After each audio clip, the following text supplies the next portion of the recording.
Yeah, hi, my name is Bill Ashland. I'm the Trauma Program Director at Los Robles, and I'm going to talk to you about using the Belmont rapid infuser for our blood product administration.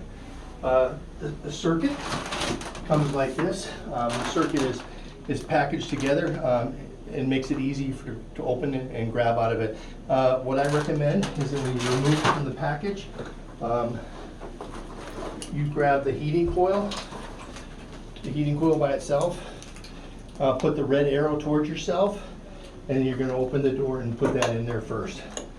So you're going to place the heating coil against the thermistor, and the circuit's going to fall into place just like it is. So this red arrow goes up. There's several air leak detectors on this device. This is probably the most crucial part of the installation, is getting this tubing all the way back in the sensor. The tubing has to be all the way back. And then you just follow the pathway of the tubing. It lines up like this. This goes over here. After I put the thermistor in, I take the chamber. This is a filter chamber. It provides a filter for clots. This is another air leak sensor. It goes right up on this shelf here, and the arrow goes towards the machine, and it goes flush with the top of the machine. So the arrow goes towards the machine and flush. Place that in just like this, and then you just follow the tubing around. You can see that I have it twisted here a little bit, where this tubing is overlapping this tubing. So what you're going to do is take the chamber back out again and just turn it one turn. It's the quickest way to do that. Again, put the red chamber forward, put it through, and now the tubings are not overlapping one another, and it just flows into the device. So the small tubing on this side, the larger tubing on this side, this is the roller pump. This is the air leak sensor, another air leak sensor, and then a clamp. And this is the heating element. The heating element measures temperature pre-pump and post-pump, post-thermistor. So it measures the temperature of the blood going in and the temperature of the blood going out. So it heats the blood according to the flow rate. Once the circuit is in position, you're just going to clamp the door. Kind of push forward and clamp the door. Tubings are all free. At this point, you really want to adjust the chamber so that it's up fully and that there's no kinks in the tubing right here. At this point, you're gonna get ready to spike your fluids. You have to turn the machine on. There's a double click, 1, 2, to turn the machine fully on. The machine will drive you and tell you exactly what to do next. So at this point, you would spike your fluids. You don't have to prime the machine, prime it ahead of time. You would clamp these two clamps here and open the clamp to the fluids. Your chamber is going to automatically fill because there's a vent right here that allows the air to escape the chamber and fluid to fill the chamber. Right now, the machine is telling you to prime. So when you hit this button, what the machine is doing, the machine is taking fluid from the chamber and circulating it through the machine here. It's purging all of the air back up into the chamber and exiting out the vent port. Once that's successfully done, it tells you to prime the patient line. This is the patient line. You would hold this over the garbage can and you would prime the line. You can see the fluid going up the line. It goes up at about 50 milliliters a minute. If you hold this button here, it goes up at 200 milliliters a minute. And you can see that the line is purging rapidly here. So you're purging all of this air right over the garbage can. And technically you could purge this, if you had blood product hanging, you could purge it till you see red cells in the line, and then you could hook up to your patient if you didn't want to give crystalloid.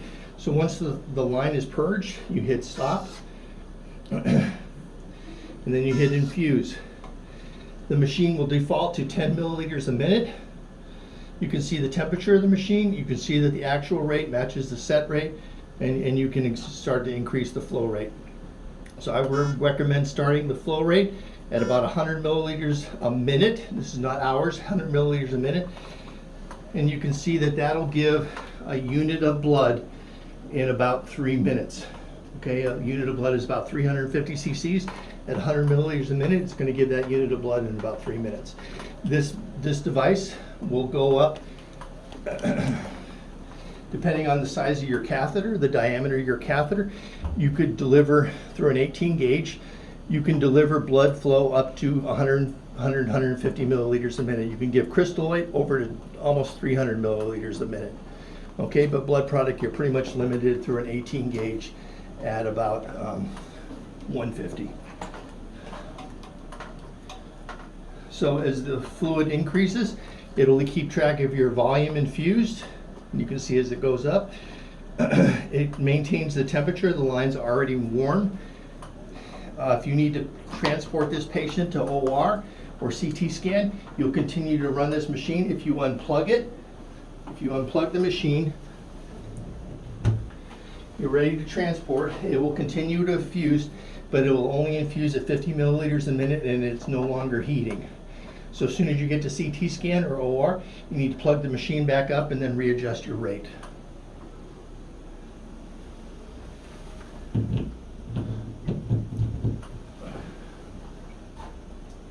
then you increase your rate. If you have an obstruction, a couple error codes that are happening. If you have an obstruction in your tubing, your pressure will increase in your tubing, and your flow rate will actually drop to accommodate that pressure.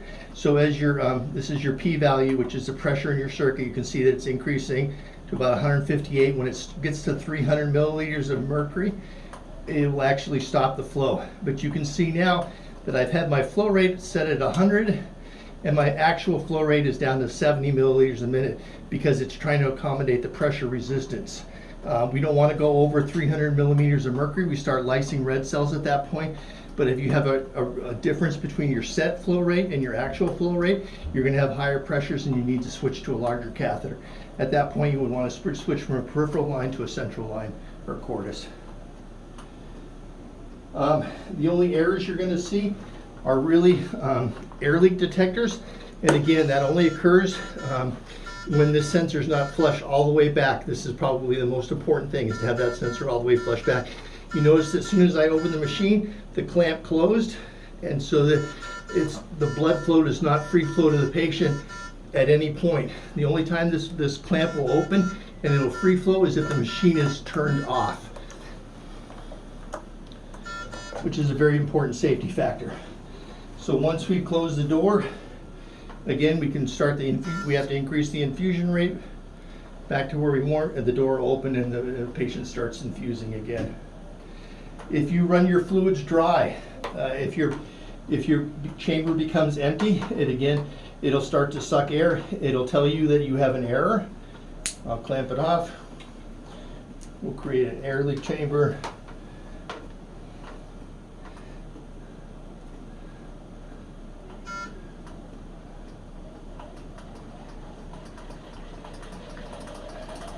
So as the fluids it'll continue to infuse. Again, when the chamber becomes completely empty, as soon as the air leak sensor senses the air, the machine shuts down. It tells you what to do. It tells you to reprime. You at that point realize that you're either out of blood or out of crystalloid. What you do is you open back up that crystalloid and refill that chamber with FFP or blood product.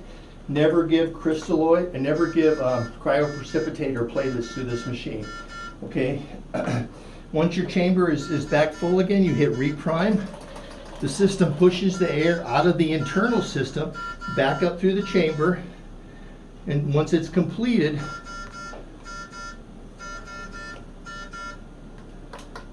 let's see what happened. My drip chamber dropped out, so I got a kink in my system here, so we'll start that over again. So reprime, sucks all the air out of the system and pushes it up through the chamber. Once that takes about 150 cc's to do that, clear all the air out of the chamber. Once that's completed, all the air sensors are closed, the clamp is closed, so we don't give our patient an air embolism, and then we reset the rate and reinfuse. So we allowed our blood product to empty, we allowed our drip changer to thing, we repurged the system, and it's safe now to reinitiate flow back to the patient. And that's basically it.